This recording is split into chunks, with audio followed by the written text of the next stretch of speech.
Hello to all my friends out there. Hi, you guys. Another day. Here we are again. Okay, this video is stockpile cheese and rice. You won't run out of food. Okay, I was at the swap meet and this lady was buying jewelry and my jewelry was so cheap. But I don't know if her husband was kidding, but he said, you better stop or it's gonna be cheese and rice. And so I cracked up and so did she. But I have to be careful because people recognize me. So I didn't realize that was what it was, and people would kind of like follow me, and I mean, it was kind of creepy really, but then when you realize it's YouTube, then it's not so bad. So I started thinking about this cheese and rice, and tell you the truth, all I could think of was grilled cheese. But then today I started thinking about stuff, and I came up with some good ones. So let me make the cheese and rice meal I came up with. So the thing I came up with was rice bowl. Okay, so you know a rice bowl is cheap. So all you need is some rice. This is good rice. I got this when I was doing the HelloFresh. They gave you so much food. It was incredible, and I still have a lot left. The rice was delicious. Here it is. So usually you would have like rice and meat and vegetables, or rice and beans. But what I want to have is, I want to have some kind of carbs, and I have some corn. So, uh-oh, I didn't take my tea out. Oh well. So let me zap my corn. Okay, so what I'm having is black beans and rice. Here's my black beans. These are really easy to make. See how they're kind of creamy? Okay, so the black beans will go on this side. Okay, so now let me tell you how I made the black beans. You can use your creative license. Okay, I rinsed the black beans so my beans wouldn't be gluey, and then I covered them a little extra with chili or chicken bouillon. I had cumin, chili powder. I had dry onions, but you could use chives or green onions, dry garlic, and cilantro. And so I just mixed that all together, and I cooked it until the beans were soft, stirring. Then I topped the rice with beans. And so what I have is some good cheese. Oh, what do I do with the cheese? Oh, here it is. Okay, so today I bought cheese at grocery outlet. Cracker Barrel cheese for $2. I'm going to try to get some more tomorrow. So I want quite a bit of cheese on that. All right. And then I have corn. So let me zap my cheese for a minute. So here's the $2 cheese. This was marked down. So what's good about this is I'm going to have plenty of cheese for tomorrow. Okay, so rice bowls. All right, back to the rice stuff.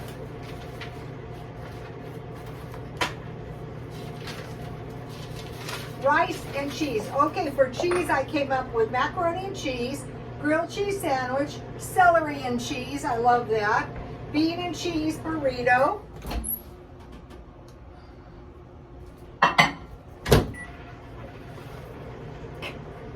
quesadilla, quiche. When I make a quiche, you just put your filling in. You can have eggs and cheese and bacon, or vegetables and cheese, or any kind of ham and cheese. And for the quiche, I usually bake the pie crust halfway. Then I take it out, I put the filling in, and I mix 1 cup undiluted evaporated milk and 2 eggs. And then I pour that on top.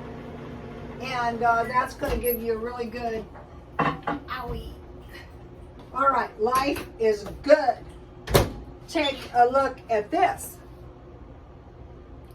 All right, now we will have the corn. It could be any vegetables you have. Rice and meat. So here's what we have so far. And what I did is I roasted some sausages because I bought sausages last week. So I'm just going to put both sausages on. Well, the sausage is kind of... So, I like this,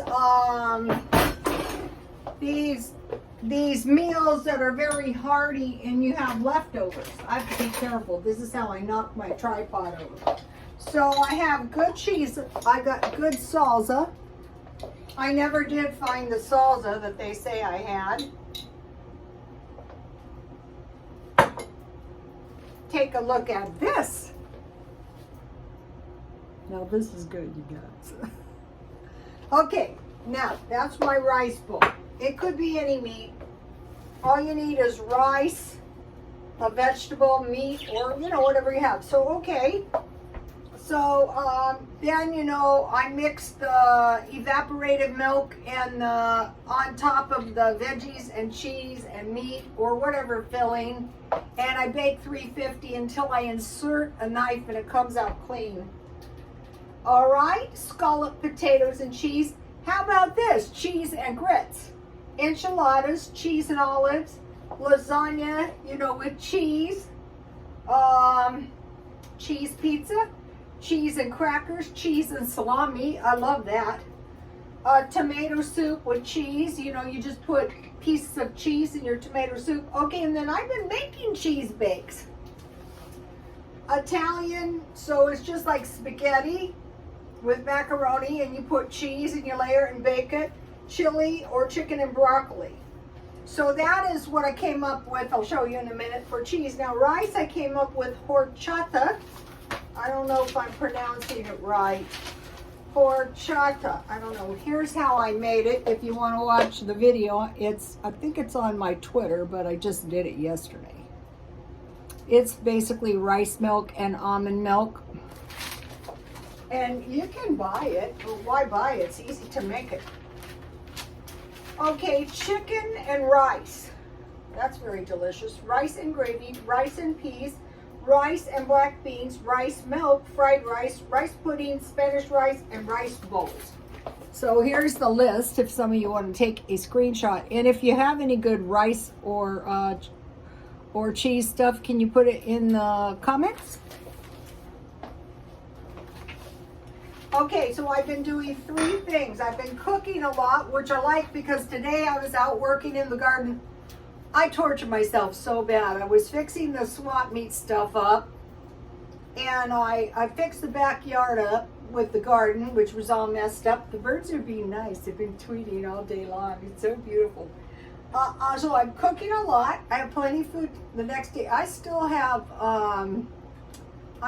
macaroni salad. Selling junk at the swap meet. Why I like that is I think this is like the 5th time I've gone, and it's not just the fact that I have extra money. It's just that the house was so cluttery, and you cannot, if you have too much stuff, there is no permanent solution. It's just moving the clutter to somewhere else. So I love that. And then I've been doing the discount shopping. So let me tell you what I did. So I made potato salad, and I was eating it the next day. Macaroni salad, and I was eating it the next day. And then I will have plenty of this rice bowl left. But the main thing is, if we learn these sides and there wasn't any meat or something, then we would have some hearty food that we knew how to make already. Why wait? Okay, now grocery outlet. The thing that is going to help so much is if you learn the discount shopping. You have to find a place that sells. So like for an example, today I bought $18.18 worth of stuff, and I saved $48.05. So I bought $66.23 worth of food. So every time I do that, say if I did that once a week, I would be buying, say, instead of $40, $120. Instead of $80 a month, then I'd be buying $240, and pretty soon food would become a non-issue. So today I bought these protein bars, 4 for $2.97, and that's really cheap. And I ate half of it. Where did I put it? You cannot use it. Here it is. And it's really good. It's got nuts and it's chocolate. How many calories is this? 210. That's not bad. That's like a little meal, and it tastes really good with tea. I bought cumin that I used in my beans for 99 cents because I'm stockpiling up on spices. I bought cake mixes, 4 for 97 cents. So this was one of those 4 of these for 97 cents. This is drastically reduced. That's what I was looking for. I bought 2 hamburger helpers. These were 57 cents each. See how this is a cheese thing? This is really good if you put hamburger in this and put dill pickles chopped on the top. Cookies, 99 cents. Okay, cookies for 99 cents are incredibly cheap. I bought big bags of these sandwich cookies at Walmart. Okay, I bought 2 cheeses for $1.99, Cracker Barrel cheese. So I got this cheese for $1.99. So say I was going to make a cheese pizza, or I was going to make a lasagna bake. And then I showed you I'm going to try to get another one of these tomorrow. But the really great deal I got was this $20 cheese for $6.99. And I will be eating this. It's spreadable. It's very delicious. So if I cut this in 4 pieces, that would be half-pound pieces. Let's see, $7, $3.50, $1.50, maybe about $1.60 for. It's a good deal. And so once you start, here's one of the soft cheeses that you can melt this easily on top of your food. I usually just eat it. So that was my $18. Here it is. And here is the savings. So once you're habitually doing this, you're going to have more food. You're going to have better quality food. And then yesterday, I forgot to mention, 99 cent only had candy on sale for 50% off. So I bought I like this Mexican candy.